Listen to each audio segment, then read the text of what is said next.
اللہ الرحمن الرحیم. ویسے تو بازار میں آئے دن کوئی نہ کوئی کتاب آتی ہی رہتی ہے، لیکن بعض کتابیں ایسی بھی ہوتی ہیں کہ جن کو دیکھ کر صاحب کتاب کے لیے، مصنف کے لیے دل سے دعائیں نکلتی ہیں کہ مصنف نے کتنا شاندار کام کر دیا ہے، اور یہ کتاب تو ہماری سوسائٹی کی، معاشرے کی خود ہماری ضرورت تھی، اور انہوں نے جو کتاب کے اندر مواد جمع کر دیا ہے وہ خود ہماری ضرورت تھا. تو اسی طرح کی اس وقت جو کتاب میرے سامنے ہے، اس کتاب کا نام ہے حقیقت کی گواہی. ہم سب جانتے ہیں کہ اس وقت ساری دنیا کی صورتحال کیا ہے. دنیا بھر میں الحاد بڑھتا جا رہا ہے. بہت سے لوگ اپنی نفسانی خواہشات کی بنیاد پر یا اور وجوہات کی بنیاد پر وہ مذہب سے بیزار ہوتے جا رہے ہیں، مذہب کو چھوڑ رہے ہیں. بہت سے لوگ ہیں دنیا کے اندر، بلکہ سوشل میڈیا پر تو ایک ہنگامہ برپا ہے. اگرچہ مٹھی بھر یہ لوگ ہیں، لیکن جو ملحدین ہیں وہ ایک ہنگامہ کھڑا کیے رہتے ہیں، اور آئے دن کسی نہ کسی کی ویڈیو آتی رہتی ہے، اس کے اندر کوئی اس طرح کی بات کی گئی ہوتی ہے، اس کے جواب کی ضرورت محسوس ہوتی ہے.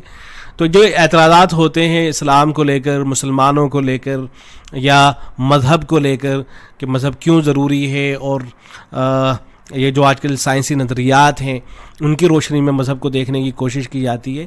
تو اس طرح کی جو بہت سی باتیں ہوتی ہیں، ان تمام چیزوں کو اس کتاب کے اندر الحمدللہ جمع کر دیا گیا ہے. آپ اس کتاب کے صرف اگر فہرست دیکھیں گے، میں بھی دکھاؤں گا تو آپ کو اندازہ ہوگا کہ کتنی شاندار یہ کتاب ہے. اس کو مرتب کیا ہے کتاب کو مفتی نویز اختر صاحب نے، جن کا تعلق میگھالیہ سے ہے، اور مفتی ابراہیم دیسائی صاحب رحمۃ اللہ علیہ ساؤتھ افریقہ کی ایک بہت بڑی شخصیت گزری ہیں. مفتی صاحب ان کے شاگردوں میں سے ہیں، مفتی نویز صاحب.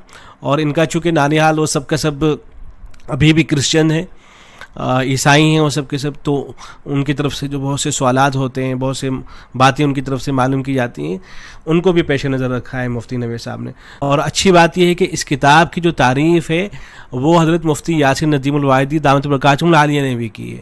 ہم سب جانتے ہیں کہ مفتی صاحب کا رد الحاد کو لے کر کتنا شاندار کام ہے، اور کتنا الحمدللہ مفتی صاحب کام کر رہے ہیں. اللہ رب العزت حضرت مفتی صاحب کی عمر میں برکت عطا فرمائے، ان کے علم میں برکت عطا فرمائے، اور اللہ کرے کہ وہ ایسے ہی کام کرتے رہیں. کتنا الحمدللہ وہ کام کر رہے ہیں، اور الحرب پر کتنا شاندار ان کا کام ہے. تو مفتی صاحب نے بھی اس کتاب کی تعریف کی ہے. وعلیکم السلام ورحمۃ اللہ. خیریت سے ہیں؟ جی ہاں، میں نے آپ کی کتاب کو چند مقامات سے پڑھا. ماشاءاللہ بہت زبردست لکھی ہے آپ نے، کوئی شک نہیں، اور انشاءاللہ یہ خوب چلے گی. اس کو ایک تو یہ کہ اس کی اشاعت دیوبند سے کروائیے گا، چونکہ دیوبند بڑی مارکیٹ ہے اور وہاں سے کتابیں چل جاتی ہیں. تو مفتی صاحب اس کتاب کی تعریف کر رہے ہیں، تو آپ اس سے اندازہ لگا سکتے ہیں کہ کتاب جو ہے کتنی شاندار ہے. بہرحال آپ اس کا خود سے آپ اس کی صرف فہرست بھی دیکھ لیجئے. فہرست اگر آپ دیکھیں گے تو آپ کو کتاب کی اہمیت کا اندازہ ہوگا. شروع میں اصطلاحات وغیرہ ذکر کی گئی، الحاد اور الہیات کا بنیادی تصور. یہ شروع میں تو الحاد سے متعلق کچھ باتیں، پھر اس کے بعد آپ آگے چل کے دیکھیے گا. اس کو پوز کر کے آپ صرف فہرست کو دیکھ لیجئے گا، لیکن جو سوالات ہوتے ہیں عام طور سے ان کو آپ دیکھیں، جو اعتراضات وغیرہ ہوتے ہیں کہ اگر عدم سے کچھ بھی وجود میں نہیں آ سکتا تو خدا نے کائنات کو عدم سے کیسے پیدا کیا؟ کیا کائنات خود سے وجود میں آ سکتی ہے؟ کیا کائنات کو کسی اور کائنات نے تخلیق کیا ہے؟ اگر ہم مان لیں کہ خدا موجود ہے تو کیسے مانا جائے کہ صرف ایک ہی خدا ہے؟ کیوں نہ دو تین یا کئی خدا ہوں؟ اگر خدا موجود ہے اور وہ مہربان اور رحم کرنے والا ہے تو دنیا میں اتنی برائیاں، مصیبتیں اور دکھ کیوں ہیں؟ یہ بہت ڈرامائی انداز میں یہ سوال جو ہے بار بار دہرایا جاتا ہے. بہت سے لوگ جو ملحدین ہوتے ہیں وہ ویڈیو بنا رہے ہوتے ہیں کہ دنیا کے اندر تو یہ مصیبت ہے، یہ پریشانی ہے، تو اگر خدا ہے تو پھر یہ سب کچھ کیوں ہو رہا ہے؟ تو ایک عام سوال ہے جو بار بار کیا جاتا ہے. اگر خدا اچھا ہے تو برائی کیوں پیدا کرتا ہے؟ کیا برائی کا خالق بھی برا نہیں؟ اگر خدا موجود ہے تو اپنی زندگی کا واضح ثبوت کیوں نہیں دیتا؟ یہ سوال بھی بار بار کیا جاتا ہے، اور بہت سے حضرات یہ سوال کر رہے ہوتے ہیں کہ بھئی اگر خدا ہے تو اپنی موجودگی کا واضح ثبوت کیوں نہیں دیتا ہے وہ؟ ایسے ہی سائنس نے خدا کے وجود کے دروازے بند کر دیے ہیں، اعتراض کیا جاتا ہے.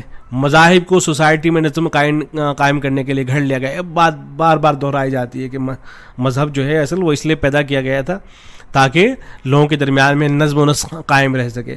اس زمانے کے اندر چونکہ قانون تو نہیں ہوا کرتے تھے، پولیس نہیں ہوا کرتی تھی، تو لوگوں نے اس لیے مذاہب کا کانسیپٹ قائم کر لیا تھا. یہ سوال بھی بار بار کیا جاتا ہے.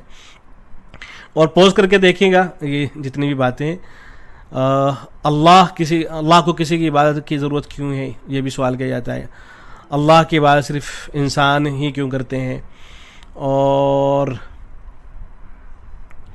اگر اللہ نے سب کو ایک جیسا پیدا کیا ہوتا تو سب کو ایک جیسا ذہن دیا ہوتا, سب کو برابر کے مواقع دیے ہوئے ہوتے, امتحان واقع عادلانہ ہوتا, لیکن کوئی ذہین پیدا ہوتا ہے, کوئی نادان, کوئی امیر, کوئی غریب, تو پھر یہ انصاف کیسے ہے؟ اگر اللہ کو پہلے سے معلوم ہے کہ کون جنت میں جائے گا اور کون جہنم میں, تو پھر امتحان کا کیا فائدہ؟ کیا یہ صرف ایک رسمی کارروائی نہیں؟ یہ سوال بھی بہت کیا جاتا ہے. خدا نے ہمیں زندگی دی لیکن ہم سے پوچھا ہی نہیں گیا کہ ہمیں پیدا ہونا ہے نہیں. کیا یہ زبردستی نہیں؟ کیا کسی کو بغیر اجازت دنیا میں لانا ظلم نہیں ہے؟ یہ بات بھی ملحدین کی طرف سے کہی جاتی ہے. اگر اللہ سب کچھ خود بخود چلا آ رہا ہے تو دعا کی ضرورت کیوں ہے؟ اگر کوئی شخص نیک زندگی گزارتا ہے لیکن اسلام قبول نہیں کرتا تو کیا وہ بھی جہنم میں جائے گا؟ کیا انصاف ہے؟ یہ بھی عام بہت مرتبہ یہ سوال پوچھا جاتا ہے کہ بھائی ایک آدمی اچھی زندگی گزار رہا ہے لیکن اسلام قبول نہیں کر رہا ہے صرف, تو پھر کیوں اس کو جہنم میں ڈالا جائے گا؟ اگر واقعی اللہ موجود ہے تو پھر مذہب کو پھیلانے کے لیے نبیوں کی ضرورت کیوں ہے؟ کیوں اللہ خود سب پر اپنی حقیقت واضح نہیں کرتا؟ اگر اسلام سچ ہے تو کیا وجہ ہے کہ آج سب سے زیادہ پریشان حال مسلم ممالک ہیں, چاہے وہ غزہ ہو یا برما, جبکہ اللہ کو نہ ماننے والے طاقتور اور سکون کی زندگی گزار رہے ہیں؟ یہ سوال بھی کیا جاتا ہے. بہرحال یہ ایک شاندار کام ہوا ہے ماشاءاللہ, اللہ جزائے خیر دے حضرت مفتی صاحب کو کہ انہوں نے اتنا شاندار کام کر دیا ہے. آپ صرف فہرست کو دیکھیں گے تو آپ کو اندازہ ہوگا کہ بڑا ہی شاندار کام ہوا ہے. یہ غالباً پہلی جلد ہے, انشاءاللہ اس کی دوسری جلد بھی آئے گی. اور بہت سے حضرات کہیں گے کہ پی ڈی ایف دے دی جائے اس کتاب کی, تو ابھی یہ کتاب جو ہے پی ڈی ایف میں تو آپ کو نہیں ملے گی. البتہ آپ دیوبند سے یہ کتاب خرید سکتے ہیں. وہاں کا جو مکتبہ ہے فیصل, غالباً وہاں سے کتاب چھپ رہی ہے. ان حضرات کا آپ کو نمبر دے دیا جائے گا. تو اور کتابیں ویسے بھی پی ڈی ایف میں نہیں پڑھی جاتی ہیں. کتاب پڑھنے کا صحیح طریقہ یہ ہوتا ہے کہ باقاعدہ کتاب منگوائی جائے اور اس کا مطالعہ کیا جائے. تو اس کتاب کو منگوائیں اور منگوا کر اس کتاب کا مطالعہ کریں. انشاءاللہ آپ کو بہت اس سے آپ کی ذات کو فائدہ ہوگا. نوجوانوں کو دیں, اسکول میں پڑھنے والے نوجوان بچے, ہمارے کالج جانے والے بچے, ان کو یہ کتاب دیں. ایسے ہی علماء کی خدمت میں ہدیتاً آپ یہ کتاب پیش کریں. علماء کو چاہیے کہ خود منگا کے رکھیں کتاب, انشاءاللہ خود ان کی ذات کو بہت اس سے فائدہ ہوگا. والسلام علیکم ورحمۃ اللہ.